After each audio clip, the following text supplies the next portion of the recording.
rupiah terus melemah, bahkan sudah menembus 18.000 per dolar Amerika Serikat. Bagaimana dampaknya rupiah yang terus merosot bagi dunia usaha kita? Kita sudah terhubung dengan Guru Besar Universitas Erlangga, Rahma Gafmi maksud kami. Selamat siang Ibu Rahma.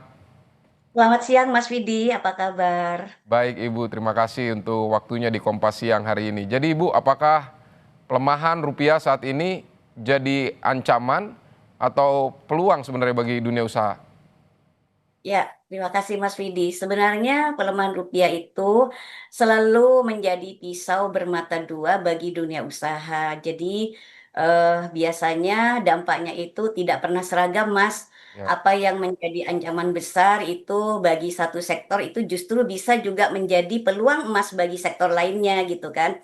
Nah, memang secara garis besar yang saya amati dampak pelemahan rupiah terhadap dunia usaha ini pertama adalah pada sektor yang menghadapi ancaman adalah manufaktur, Mas.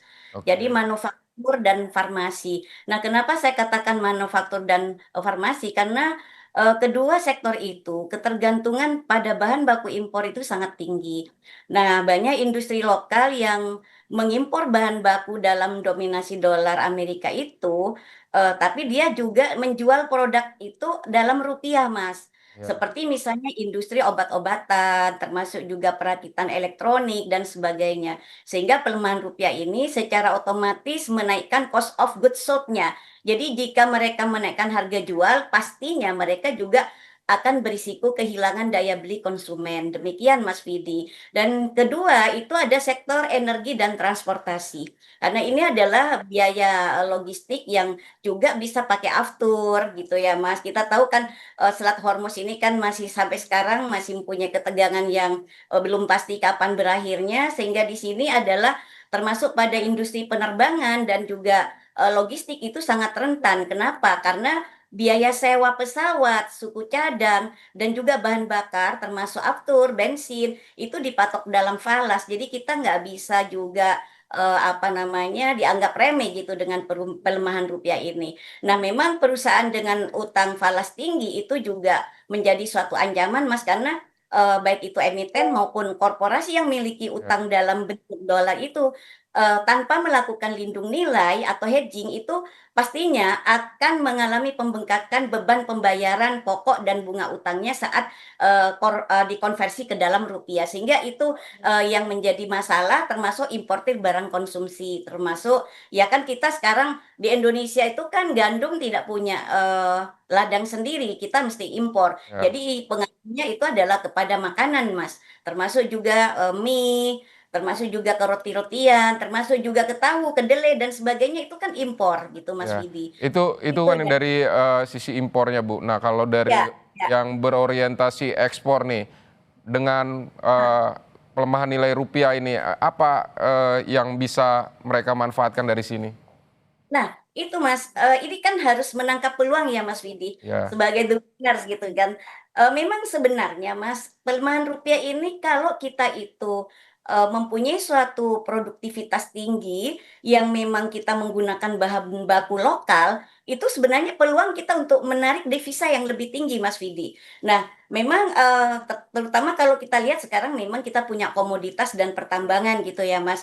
Nah, sektor seperti batu bara, kelapa sawit, CPO ini, termasuk nikel dan gas alam yang diuntungkan, mereka ini menjual hasil bumi ke pasar internasional menggunakan dolar AS. Nah, ketika dikonversi ke rupiah, pendapatan mereka tentunya akan melonjak secara signifikan, Mas Vidi. Iya. Itu namanya profit kan begitu. Nah, sedangkan kita juga punya sektor pariwisata dan perhotelan, Mas. Nah, ini bisa kita tangkap juga peluang ini. Kenapa? Karena melemahnya rupiah itu membuat biaya berlibur di Indonesia kan menjadi lebih murah, Mas, Ya. bagi turis asing. Jadi mereka mungkin ditariklah ke sini apa yang menjadi suatu peluang untuk pariwisata, juallah ke asing. Ini adalah peluang besar bagi industri perhotelan, termasuk travel dan termasuk juga kerajinan lokal Mas untuk menarik lebih banyak kunjungan mancanegara. Nah, kalau industri manufaktur yang padat karya yang tentunya berorientasi pada ekspor, ini termasuk misalnya pakaian jadi, garment, alas kaki dan sebagainya, tekstil dan sebagainya. Tapi kan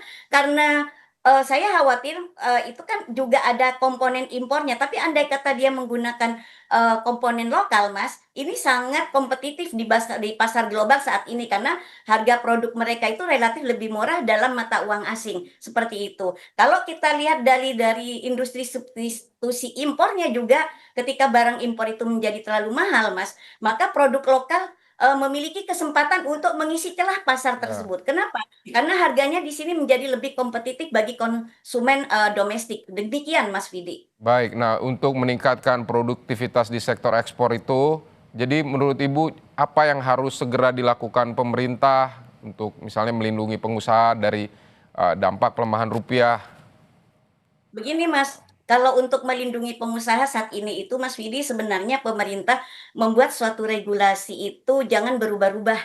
Jadi regulasi itu harus paten karena ini adalah, untuk jangka pendek yang kita hadapi ini mengenai pelemahan rupiah yang memang juga menekan pada defisit, fiskal kita gitu, Mas. Nah, tentunya sekarang, Mas, yang dalam jangka pendek yang perlu diperhatikan, yang perlu diperbuat oleh pemerintah saatnya sekarang bergandeng tangan, tidak boleh saling menyalahkan antara, fiskal moneter maupun perbankan karena ini sudah saatnya bergandeng tangan. Jadi untuk merangkul semua, bagaimana caranya kita itu dipercaya oleh investor. Nah, untuk pelaku usaha sendiri di sini juga diberikan kepastian, jaminan bahwa dengan adanya pelemahan rupiah ini tidak akan pernah pemerintah merugikan para pelaku usaha domestik terutama, apalagi juga para foreign direct investment yang ada di Indonesia. Artinya kepastian hukumnya dijamin, bagaimana juga teknokrasinya, bagaimana juga, nanti meritokrasinya, dan juga,